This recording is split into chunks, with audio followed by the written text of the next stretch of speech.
Hi, I'm Steve Forbes. You're watching Traders Nation. Welcome back. You are tuned in to Traders Nation. My pleasure to have back with us once again Michael Solomon, longtime friend of Traders Nation. He penned The Conversion Prophecy. Michael, welcome to Traders Nation. How are you today? I am terrific. It's always good to be with you. Good, good. Hey, Michael, what brought you to write The Conversion Prophecy?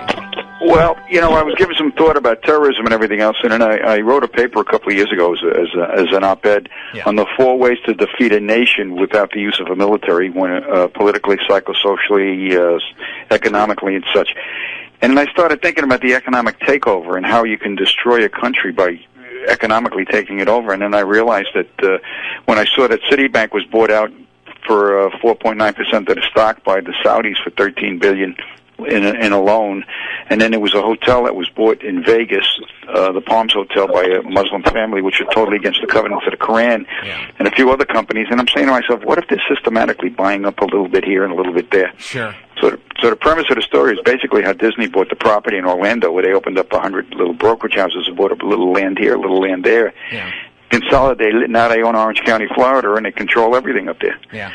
So I said, what if they're doing that with the stock? So here in the book, they open up 900 brokerage houses all over the world. They buy a little here, a little there, and next thing you know, they control every sector of the economy in the world. Yeah. So, well, let's talk about that. One of the largest controlling parts of our economy, certainly, this is what makes the economy move as an engine, make it run as an engine, is oil, right?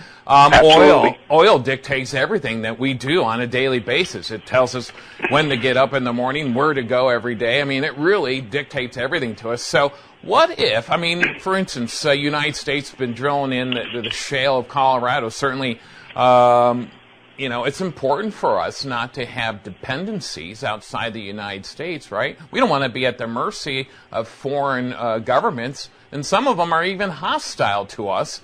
How important is oil to America and what you're saying? Oil's important to everybody in the world. I mean, without it, there's nothing. I mean, you can't make plastic out of coal. No. Which is what oil is the base for, all petroleum-based stuff.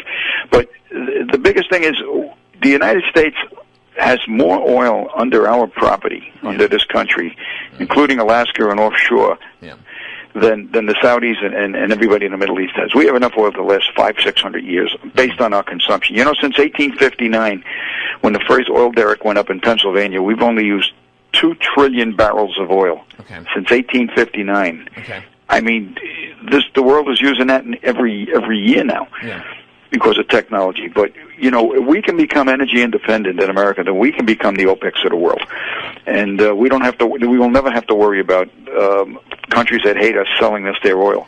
That's the biggest thing that bothers me, Michael. I mean, it really does. You and I have had this discussion in the past. I mean, literally, why would we want to be at the mercy if we can go get that? Now, we can get oil. Oil is a clean. We have a cleaner technology with coal. We have a cleaner technology in extracting that oil out. The footprint is much, much smaller than it was to pull that oil out of the ground 5 years ago, 10 years ago, 20 years ago. And certainly we want to be environmentally conscious, but isn't it really strategically important for us to have our own resources and have that availability to those resources? Absolutely. Yeah. Absolutely. As a matter of fact, I had a discussion once with a guy on an airplane who was, I guess, a tree hugger. And he was telling me, "Oh, you probably don't like clean energy." I says, "No, I'm for clean energy everywhere." He says, "Well, only in America." I says, "No, all over the world." Yeah. He said, "Then we shouldn't drill." I said, "Let me ask you this question: do you think the U.S. can take the oil and the gas out of the ground a lot cleaner and a lot more environmentally safer than the Saudis and the Chinese?" Right. Oh no. I says, absolutely. You think they have any restrictions over there on how you can drill and how you can dig? Yeah. I mean, I'm for clean energy but I'm also for independent energy, and we have to be that way. We have to learn to be that way. Yeah, sensibility. So, for instance, I mean, we are much cleaner. I mean, have anybody looked at China lately? Has anybody looked at the smog and looked at the pollution? Oh, you get off the plane at an airport. You get off the plane at an airport, you got to put on a surgical mask just to clear, just so you can breathe. Michael, with a tank. with an air tank. All right. Yeah, So, they're walking out with oxygen tanks. So here's the obvious thing. So you were talking with this guy on an airplane. Did you ask him how does this airplane get off the ground? No, I asked him if he liked recycling, and because he was holding a water bottle, and I says, when you get off this plane, you're going to throw it out in the garbage. Right. He says, what's wrong with that? I says, you're adding to the pollution. Yes, certainly are. You just put some footprint into the ground. All right. So this doesn't necessarily mean that we, like you said, you have an interest in electric, okay, energy. Wind energy is also important. I think we should utilize all those at our disposal. Well, absolutely. Yeah. Absolutely, but there's got to be a balance, Kurt. You can't just say, okay, tomorrow we're shutting down the oil wells and it's over. Yeah. Or as Hillary said in West Virginia, we're going to put a lot of coal workers out of work. Just give me a break. Yeah. You know, I mean, let me tell you, there's clean burning coal. Yeah. You know, and people look at these factories with their smokestacks. They see black smoke coming out of the factories, and then they see another factory's got white smoke, and they that black smoke is dirty. No, it's the white smoke that's dirty. That's got all the sulfur in it and all the other garbage. You know. Yeah. We need carbon in the earth, you know, and clean burning coal is they put the carbon back into the earth. That's what they do. It's recycled back in. Yeah, interesting. Again, technology is better and it's cleaner. I mean, it's not pure, but what is, right?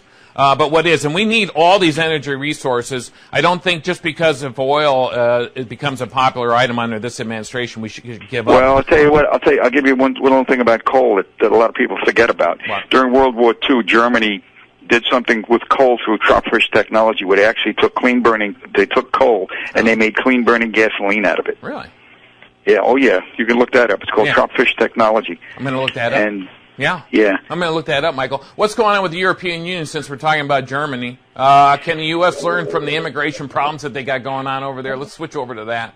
It's the biggest failure I've seen in politics in 50 years. I mean, it's open borders don't work. We've learned it. If you can't maintain your sovereignty as a nation, then don't bother. I mean, and the other thing is, here you got England, France, you got Germany, you got them all together, right? And who's making the rules? Belgium.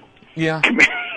I don't get that. I mean, it's like you said, sovereignty. They like giving up their sovereignty for what? They've given up they've given up their sovereignty. I mean, you could walk across any border and look what's been happening. It's terrible. You know, what price is a human life to allow somebody just to walk across my border without a passport? And what about culture? I mean, there's no assimilation whatsoever. There's culture. It's just there is no assimilation. Look what's going on. Look what's going on in the UK. Look what's going on in France. You got 40% of the population is Muslim, and they don't want to assimilate.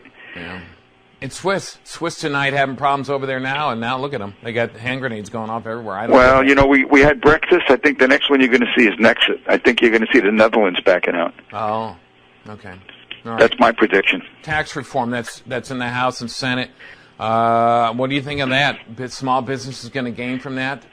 Absolutely. You know, I've been listening to the politicians on both sides of the aisle, and I've been listening to the Democrats, and they're screaming, "Oh, it's going to hurt the small businessman." And somebody said the other day, "Well, you know, all these guys that are S corps, they pass it through to their personal income." Well, that's fine. So if you think you're going to get hurt, elect to be a C corp. Yeah. Yeah. That's all. Change the election. It's one piece of paper. IRS will let you do it. Yeah. You know, it's crazy. I mean, you know, we've been living with, you know, in the last 8 years under Obama, we've been living with Keynesian economics, and it doesn't work. John Maynard Keynes is probably rolling over in his grave right now, because the one premise with Keynesian economics is you increase spending and you borrow and you lower taxes at the same time to stimulate demand. That's Keynesian. There's only one problem with it, okay? The problem with Keynesian economics is it's only used in an emergency to pull us out of a recession or a depression. So in the third year, when Obama said we're out of the recession, what Keynesian says, or what John Maynard Keynes says, is you must repay the debt. Yeah. We have never repaid the debt. No, and I don't think ever under any administration. All right, we're out of time. The Conversion Prophecy. Michael Solomon's with us here today. Michael, real quickly, where can we get a copy of Conversion Prophecy? You can order through any of the booksellers out there, Amazon, Barnes & Noble. You can go to my website, successtalkinc.com. Head on over there today. Michael, have a great day. There. We appreciate it. We'll be right back. My pleasure.